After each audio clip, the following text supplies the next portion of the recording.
the man who held back the river. They say the American frontier was shaped not only by steel and sweat, but by men whose names the wind still remembers.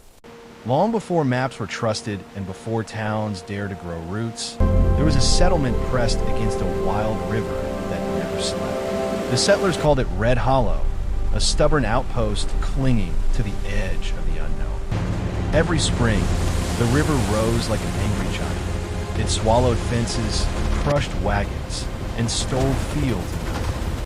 Folks prayed, packed, and waited for the flood to decide their fate. That was before Elias Crow arrived. Elias was built like the land itself, broad-shouldered, scarred by work, quiet as a held breath. He spoke little, but when he did, his words carried weight. Some said he'd wrestled oxen for sport. Others swore he once dragged a broken wagon 10 miles alone. Elias never corrected them. When the river swelled worse than ever before, panic took Red Hollow. The water roared like it meant to claim the town hall. "We leave," some shouted. "We pray," said others. Elias stood at the riverbank, boots sinking into the mud, eyes locked on the current. "If the river won't stop," he said calmly, "then we make it listen." Through the night, Elias worked.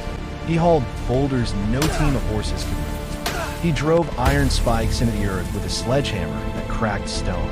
As rain poured and thunder split the sky, he built a wall by hand, each blow a challenge to the river itself.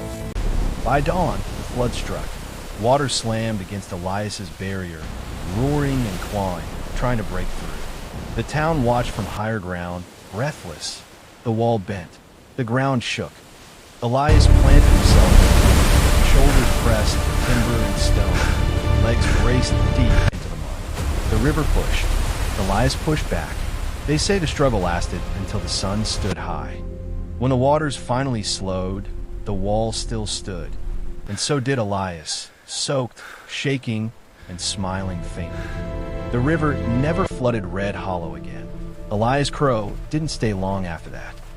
He packed his tools, nodded to the town, and vanished westward. But to this day, when rivers rise and towns stand firm, folks say it's because somewhere a frontier man taught the land its limits.